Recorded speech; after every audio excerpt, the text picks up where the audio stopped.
Sa halagang 350 pesos, meron na akong bagong washing machine. Meron tayong nakita sa junk shop. Ito, washing machine. Washing machine, nabili ko sa halagang 350 pesos. Ito yung matibay, no, nung unang panahon, Panasonic. Ayan, ito po yung copper. Copper pa yung tanso nito, mga repairman. Ngayon, dali na natin.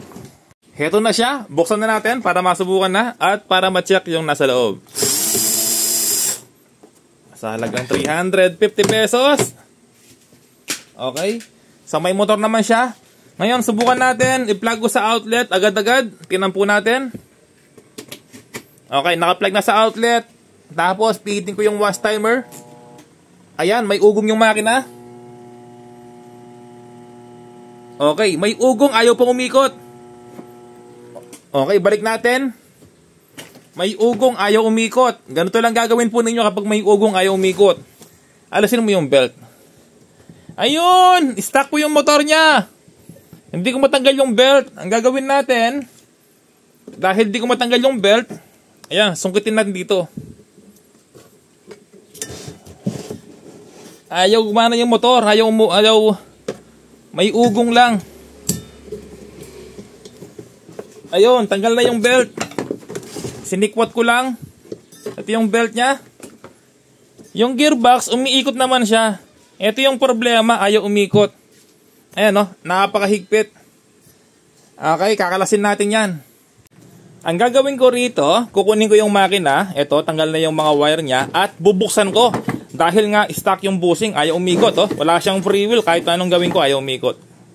Ang gagawin natin, dahil nga rivets ito, malaking rivets ang ginamit, hindi po siya tornilyo, no? Lahat ng washing machine ganyan. Kapag tornilyo na po yung bagong lagay, ibig sabihin nabuksan na po yung makina. Okay, so gagawin natin, papadaanin ko muna siya ng grinder para makalbo yung kanyang rivets. Pero kung meron kang barena, yung kasing barena ko hiniram, no? Ngayon, pag ako yung gagamit, wala akong magamit.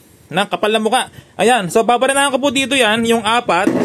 Pero wala po tayong barena, grinder muna. Okay, kailangan ko lang pudpurin ito. Tapos kapag napudpud na po yan, kailangan lang natin i-silsilin ng concrete nail.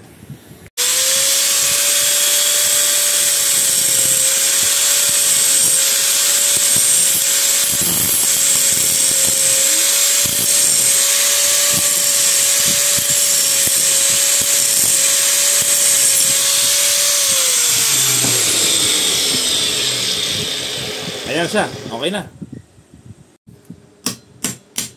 Ayan, kapag nag-grinder na, madaling alisin kahit walang barena. O, di ba? Tapos dito,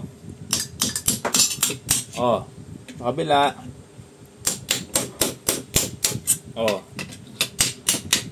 Oh, di ba? Ganyan lang kadali kapag nabarena po siya. Kapag nabarena, na-grinder, ganyan lang kadali. Oh, ngayon tanggalin na natin. Kaya pala ayaw umikot ng motor, stuck po siya. Ayan, no, stuck sa ilalim. Ngayon, inuhugot ko, ayaw mahugot, stuck po sa pinakailalim. Ayan, no, kung mapapansin po ninyo, talagang napakahigpit po niya. Sa ilalim po.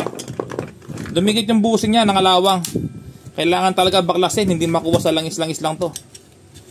Kasi kapag gumagawa ka na, kailangan sigurado, hindi yung langis-langis lang, gagana na. Naku. Kailangan kung ano yung pinapagawa, gawin na maayos. Ayan, no? O, dikit po sa ilalim yung busing. Ayan, no? Hindi po talaga, ayaw matanggal, oh. Kalawang na. Sobrang kalawang talaga. Kaya ito, naiwan yung busing dito, oh. So, talaga hindi mo makuha sa langis yan. Kailangan baklasin. Okay? So, tanggalin natin to. Yung busing na yan, gagamit tayo ng vice grip para alisin po yan. Heto na, natanggal natin yung busing. Galing dito, kalawang na. Niliya ko po ito para matanggal ng kalawang yung shafting. Ngayon, ito yung bagong busing na ilalagay natin. Okay, so kailangan natin ilalagay po dito sa ilalim niya. Tapos, may galong kasi yan, may holder. Tapos, alisin ko to gamit ng flat screw. Flat screw, kailangan mo siyang silsilin dito. 1, 2, 3, 4. Tapos, lalagay mo ulit. At, papaluin mo dito. 4 para mag-lock. Kapag nailagay na yung bagong bushing, eto na po yung ating bibilin. 4 na tornilyo kasi nga hindi na pwede yung rivets na pinagtanggalan natin. Eto na siya, yung 4 na screw na ilagay na. 4 po yan. Ngayon, sasalpak na natin. Ngayon, okay na po siya. Gumagana na.